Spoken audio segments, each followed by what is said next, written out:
So welcome back, ladies and gentlemen, for our final lesson for today, which is Tuesday, March the 16th.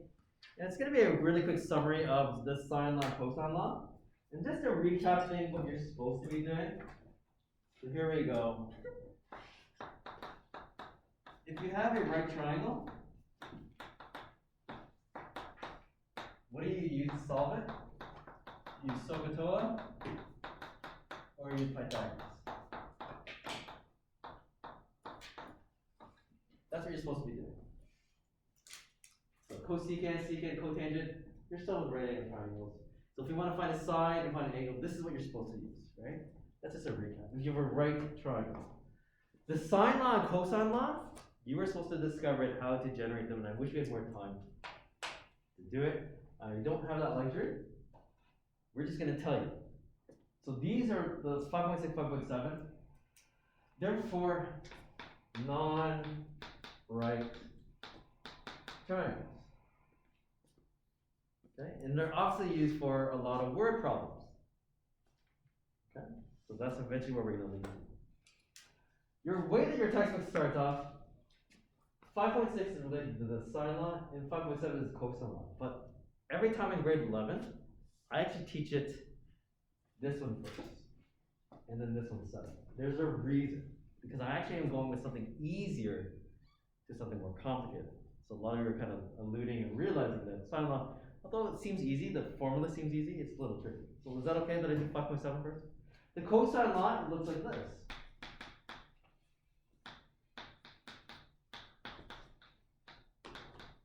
And I should have given you a triangle. So this is going to be a triangle.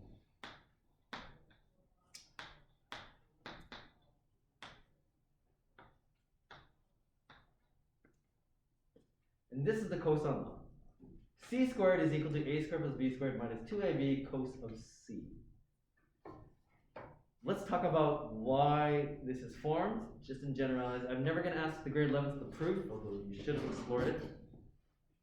In short, it's actually related to this concept of actually breaking this triangle into two right triangles. And if we can use two right triangles, we can actually use Pythagoras. I wish we had more time to explore it and how to do it and everything. You don't have to worry about that, ladies and gentlemen. But maybe for patterning, notice what it looks like. C squared is equal to a squared plus b squared. This is the Pythagorean part. And this minus 2ab cos c, some of you are just going to have to memorize. Now, a lot of you realize this only helps us to find side C. What happens if we wanted to find maybe side A or side B? So a lot of students memorize this one, and then they generate the derived equation. For example, I think everyone understands, if I want to find side B, watch what I'm going to do. It's going to be a squared plus c squared. Can someone finish off this by patterning from the formula? Anyone see anything neat? From the first one, c squared is equal to a squared plus b squared minus 2ab cos c. Can someone actually finish this off? Sam, you want to try? Minus 2ac cos b. Nicely done. And notice the angles on the outside, and this side is on the outside. So let's see if someone else can finish up the last one. Thanks, Sam, for this one. We'll give someone else another try. Let's just say we wanted to find side A. Different volunteer. See if you can derive it. Let's see if you can go by the patterning. And again, some students will memorize all three of these, but most students will just memorize the first one. And that's what you want to try? B squared plus c squared minus 2bc cos squared. Nicely done. I did not write this right. So what, and that's the said, if you're listening to me at home, is this recording? I hope it's recording. Yeah, it's recording. A squared is equal to b squared plus c squared minus 2bc cos A. First of all, a lot of students when they see this, they think it's super scary, it looks like a hard equation, but actually it's not that bad. For example, usually, and I'll emphasize this in red chalk, usually we give you a side, in this case I gave you side A, and usually I give you a side B, and usually we give you this angle. This pattern actually is side, angle, side. Okay? Side, angle, side. This really means that this angle is being contained between these two sides. It's like one arm, that's my side A, my other arm is side B, and my head is contained between my two arms. That's how you have to recognize you're supposed to use cosine. So some of you want to know let's have to find this out. How to find an angle. Now, in your textbook, I think, or even other future handouts, some of you might have been taught another way. And I'm just going to rearrange this equation just to show you. But in short, some students will just memorize the formula that I'm going to do. So let me show you how to find an angle. And it looks something like this. C squared, if I move this a squared over to the other side, move this to the other side, I get this. And notice what's happening, -2 times a times b times cosine of c is all multiplication. So what I can do to both sides is do this. And a lot of students actually know from me, this is the equation.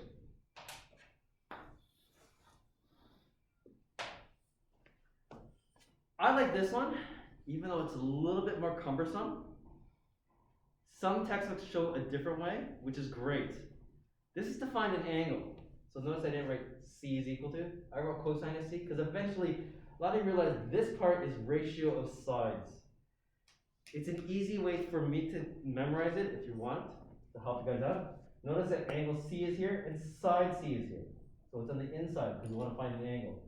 Notice there's 3 subtractions. It's easy to remember that. And notice the numerators are all squaring, so it tends to be easy. So squaring on the numerator, subtract. Now if you screwed this up, you put b squared first and a squared, that's okay. That's why it doesn't matter. So there's 3 subtractions. Notice the 2 here, so just gotta make sure there's 2. And notice that the a and b are here and being subtracted. This is also a and b. So it's a kind of a neat pattern to write out. For example, if I want to do the cosine of a, watch what I'm going to do. I'm just going to do it, not change it up. A squared minus b squared minus c squared all over -2bc. It patterns out. 3 subtractions. It tends to be easy. Small disclaimer, sometimes the numerator will be positive. For sure the denominator will be negative. But when you have a positive divided by negative, that means probably the angle is going to be greater than 90. You don't have to memorize that, but I'm just trying to show you that you're not doing anything wrong. Sometimes the numerator will be negative, sometimes the denominator will be negative. When you divide a negative divided by negative, you'll get a positive ratio, and then the answer is going to be acute angle. When do we actually use this formula? I think a lot of you know. This is clearly when you're given 3 sides, like A, B, and C, and you're trying to find a third angle, right? Not third angle, another angle. So this is side, side, side, and this is to find an angle.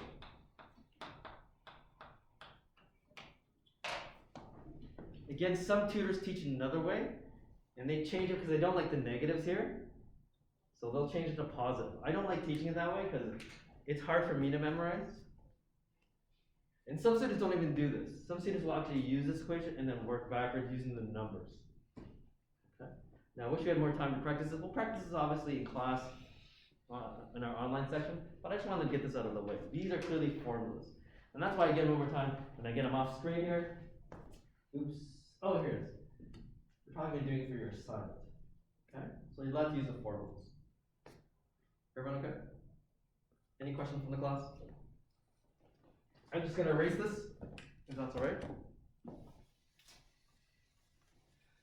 And let's just reproduce it, if that's okay. And I'll do the summary at the end so everyone can see everything. So we're now on the 5.6. I know I haven't done a question, right? So don't worry.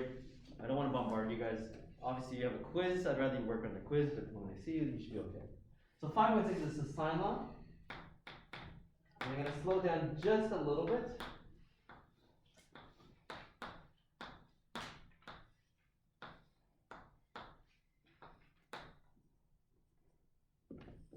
Again, this is for non-right angle triangles.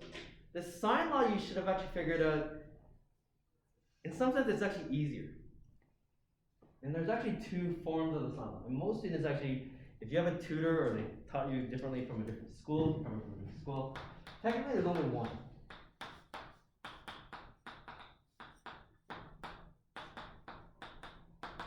And it's basically the trigonometric ratio of an angle over its corresponding side is equal to the ratio of trigonometric ratio over the other side, etc., etc.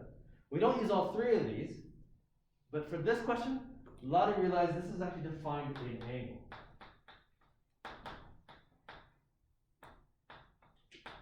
Now why did I say that? Because the numerator has the angle, and it tends to be easier.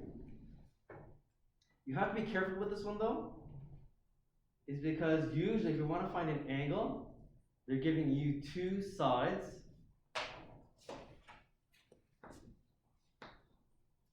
and a non-contained angle. This is known as side-side angle. Notice that's why I don't like getting confused with the SAS. SAS, which was the cosine law, that's defined as side. This one's defined an angle.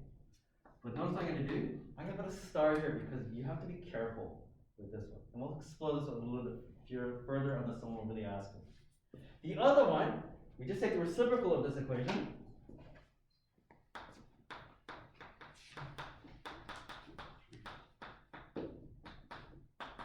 And again, some teachers just teach this one. But I like showing them both. Most students don't need to memorize both. One of you just can derive it. This one's defined as side. And I think some of you understand why I'm doing this. This is because when the unknown's in the numerator, it tends to be easier to manipulate. Right? So we've actually talked about when we had a right angle triangle to solve for the side, that unknown. And this one is, of course, when you have two angles and a side. And it can be any two angles. But most students memorize it as ESA, and there's some of you don't know, maybe this is like the medicine, acetaminophen, I think, for headaches and everything. Sine Law is clearly a headache. Not because of this one, because of this.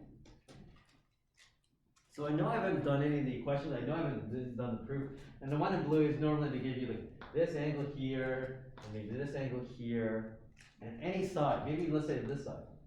So angle, side, Mr. Chen doesn't look like it. But a lot of you realize, let's just say they want you to solve for side B. Well, even though you have angle A, let's just make this up, that's 30 degrees, let's say, and let's say this angle was 75 degrees, right? And this side is, let's say, was 4.